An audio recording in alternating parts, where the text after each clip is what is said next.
Point of view is that we need to constantly be looking for ways to get carbon out of the system.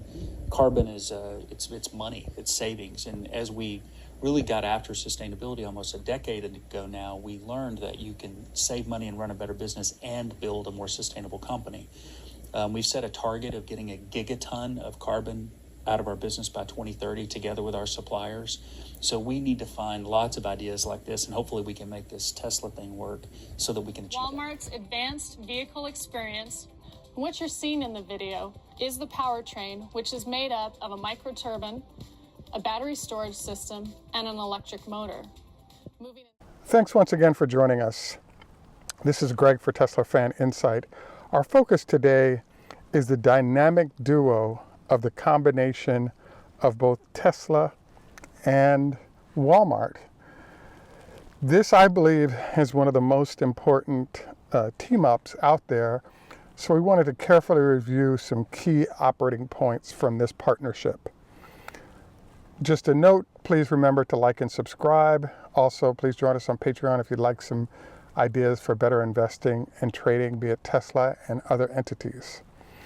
So, the first thing I wanted to review today is, as you just saw in our intro, the CEO of Walmart was reviewing their goal relative to taking carbon out of the business.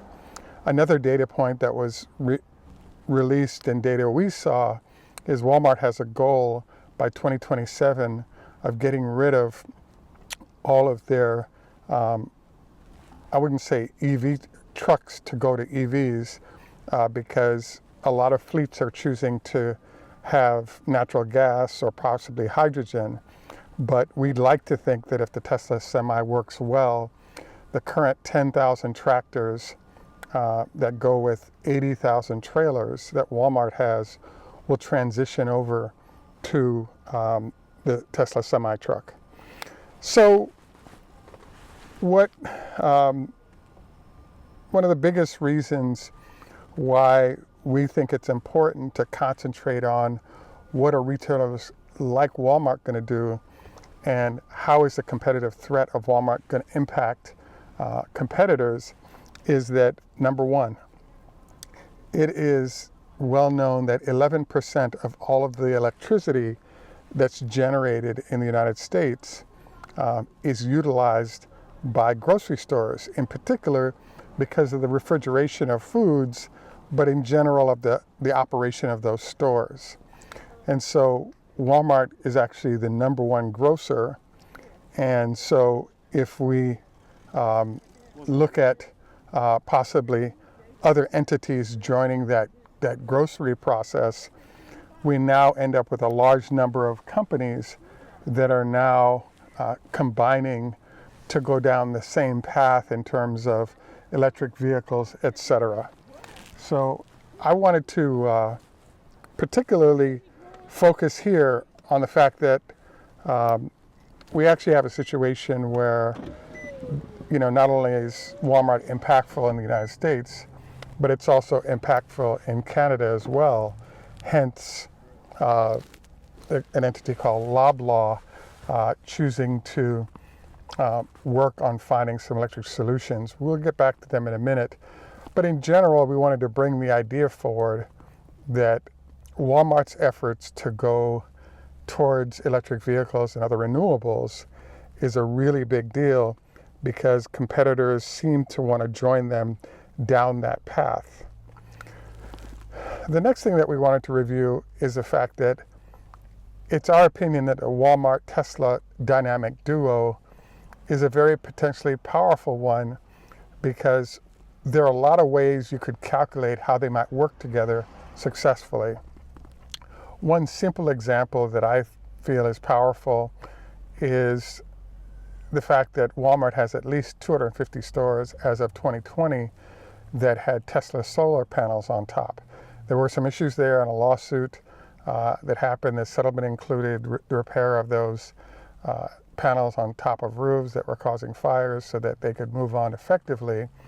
But it was a solar city installation, and because of Tesla's command of those installations, we now have an interesting possibility that lurks, which is that when a Tesla Semi is on the move, it's leaving a sort of warehouse facility of Walmart's for, let's say, groceries.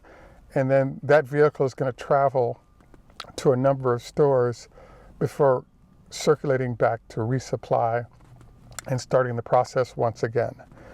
Now, what's lurking there is a possibility that the Semi could simply pull up to a store, plug in while at the store to the electricity from the solar panels, and simply go in, do their delivery, and have a fully recharged vehicle that they can roll out in by sort of topping off at all the stores for a few minutes. And now we have an awesome connection. The nice thing about grocery stores, including Walmart and others, is many of them have large parking lots that you can put solar panels over the top of. We also have the roofs that are large and flat, which facilitate access to sun-driven power. So, according to what we've read, Walmart is producing about half the electricity the stores need, so this iteration may not fully get there out the door, but Walmart is also, because they're such a large consumer of electricity, they're doing extremely large purchases, which gives them economies of scale to work with the large utilities.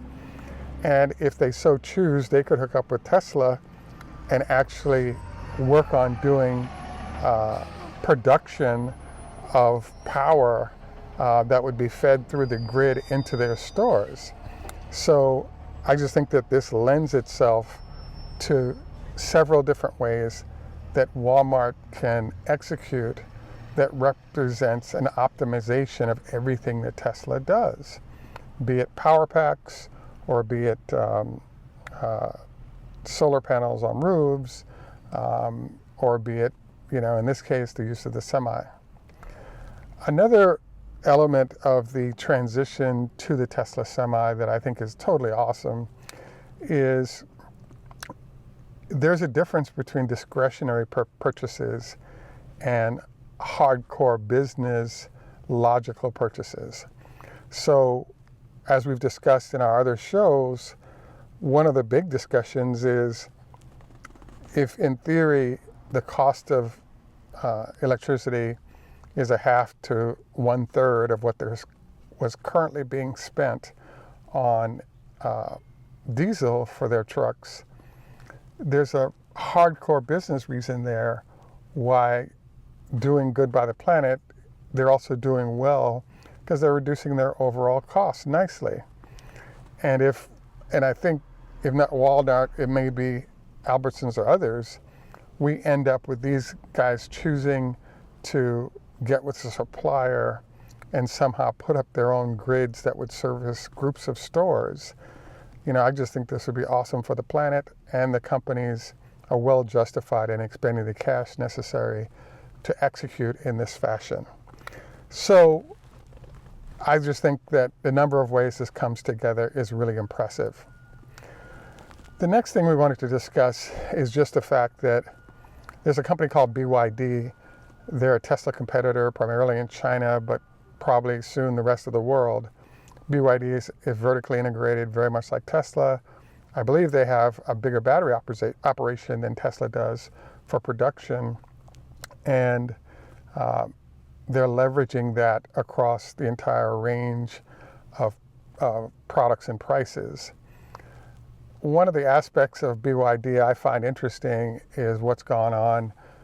They have a bus operation that's based in Carlsbad, California, with 300 employees, and they're working to assemble buses that were originally built in China and sell and distribute those to all the Americas. And they've had sort of mixed success. They've been getting contracts, but they've had a number of issues with whether or not their vehicles can go the full length distances that were agreed upon before contracts were signed.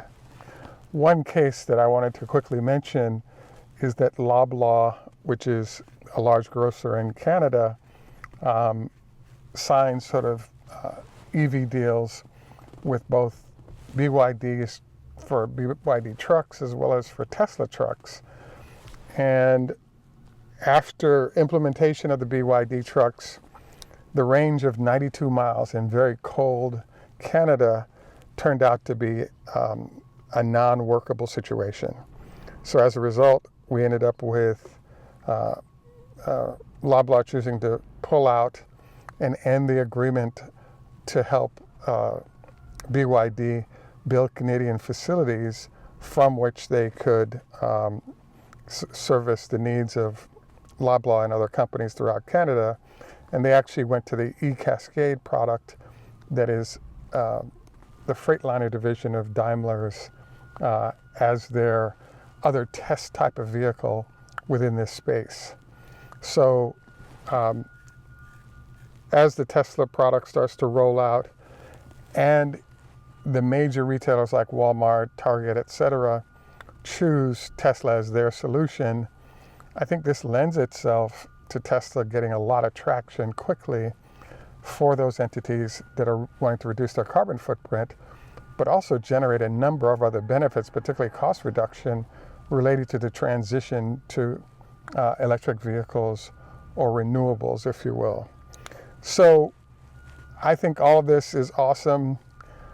I just think that once you have one major competitor like a Walmart roll in a certain direction, it tends to rack up a whole bunch of other entities wanting to go to the same direction as well.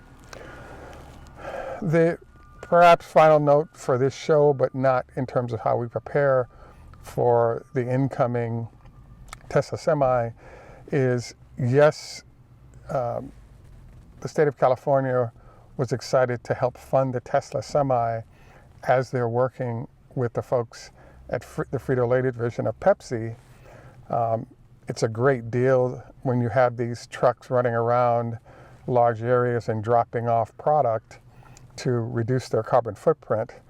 But as you can see, they're coming from one location, going out and coming back to that one location, and they don't get those benefits associated with having charging that's waiting for them at some of the stops that they might have the way the grocery store semis might.